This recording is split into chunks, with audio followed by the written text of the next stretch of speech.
In ancient times, emperors often hosted banquets that strengthened the emotional bond between themselves and their ministers. However, puzzlingly, when ministers received an invitation to a banquet, they were often filled with trepidation rather than in ancient times. The relationship between the emperor and his ministers was extremely delicate. To gain power and rise to prominence in the court, one had to establish a close relationship with the emperor and earn his favor. Common sense would suggest that to foster a close relationship with the emperor, one should naturally engage in close interactions, such as sharing meals. However, a deeper dive into the ancient officialdom reveals that upon learning of an emperor's banquet, ministers often became apprehensive. They would rather accompany the emperor on outings or handle government affairs than dined out with him. Normally, an emperor's banquet would feature delicacies meticulously prepared by the imperial kitchen. Enjoying delicious food, enjoying close proximity to the emperor, and avoiding the burdens of government affairs was undoubtedly a desirable opportunity. Could these ministers have been truly ignorant? If the emperor issued an edict ordering someone to the palace to handle business or go on an outing, it generally meant the emperor wouldn't make any unexpected moves. Officials simply followed the order and followed the established procedures, ensuring no mistakes. Even when discussing state affairs, they mostly centered around state affairs, and regardless of right or wrong, no personal involvement was involved. However, dining was a completely different matter.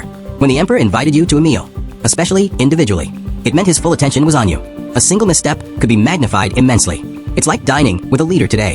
One must constantly monitor their behavior. A single misstep could lead to criticism and even affect one's career path. In the early Ming dynasty, Liu Bowen, a wise and resourceful official comparable to Zhu Yuanzhang, faced a similar dilemma. One day, he received an invitation from Emperor Zhu Yuanzhang, inviting the founding heroes to a banquet to honor their contributions. The others were overjoyed, donning their finest attire, adorned with pearls and jade, and eagerly attended. Liu Bowen alone wore a gloomy expression. He spent a long time choosing, finally donning a washed-out cotton shirt and a pair of patch cloth shoes. On his way, he ran into the then Prime Minister, Su De. Seeing his simple attire, Su De couldn't help but exclaim, "Brother Bowen, we are important officials at court. Why are we dressed so poorly?" Liu Bowen remained silent in response to his friend Su Da's question. He didn't know how to explain it to his friend. From the moment he received the invitation, he had felt something was amiss about the emperor's banquet for his ministers. Their emperor, Zhu Yuanzhang, came from a poor family. His parents starved to death when he was young, and he wandered from place to place, becoming a monk and then a beggar. Liu Bowen remembered that before he rebelled against the Yuan dynasty, Zhu Yuanzhang had a deep hatred for the corrupt officials of the Yuan dynasty. He believed that the people were starving because of their insatiable greed. If they had shared a little food with the people, so many would not have starved to death. Even after ascending the throne, Zhu Yuanzhang maintained a frugal lifestyle, rarely engaging in extravagance. He would strictly discipline even his own sons for any extravagance, never condoning it. However, there were always some individuals he could not fully control. The nobles from Huaishi who had joined him in his conquest of the empire. These individuals, some commanding important military forces, others whose achievements threatened the emperor, often came from humble backgrounds. Now, with their success and fame, they inevitably yearned for a taste of luxury. Zhu Yuanzhang knew the hardships these former comrades had endured, many even suffering from battlefield disabilities. To fulfill his promise, he rewarded each of these meritorious officials and granted them certificates of immunity from death. He hoped this would earn the gratitude of his ministers.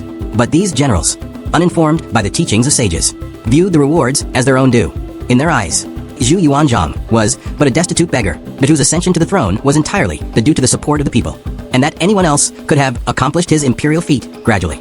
These Huaishi nobles became increasingly arrogant, some oppressing the people and even creating their own imperial robes, completely disregarding the emperor. Initially, Zhu Yuanzhang responded with admonitions and reprimands, but his ministers remained indifferent.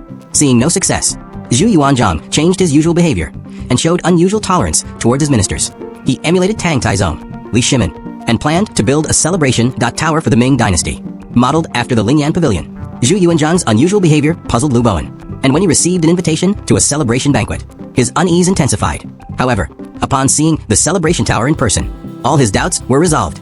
The building was not located near the imperial palace or in a bustling street, but rather stood isolated on a hillside outside the city.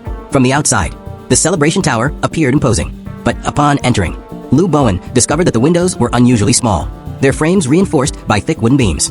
Despite its opulent decor, the building resembled a sealed cage upon closer inspection. Rosin is highly flammable and difficult to extinguish once ignited, making it uncommonly used in construction. Zhu Yuanzhang then appeared and invited his ministers to the tower for a banquet. At the outset, Zhu Yuanzhang presented a dish of bland, unappetizing vegetarian food.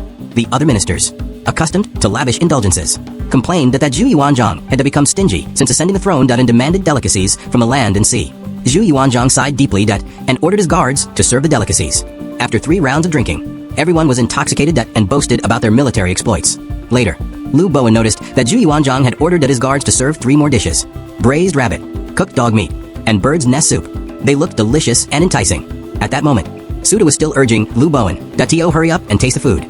But Liu Bowen was startled. Rabbit, dog, bird seems out of place and likely comes from a different source. Isn't this a metaphor for the saying, when the cunning rabbit dies? The running dog is cooked. When the birds are gone, the good bow is hidden. He immediately woke Suda and motioned for him to leave. Seeing Liu Bowen's serious expression, Suda also sensed a hint of danger. His drunkenness immediately dissipated, and he followed him downstairs.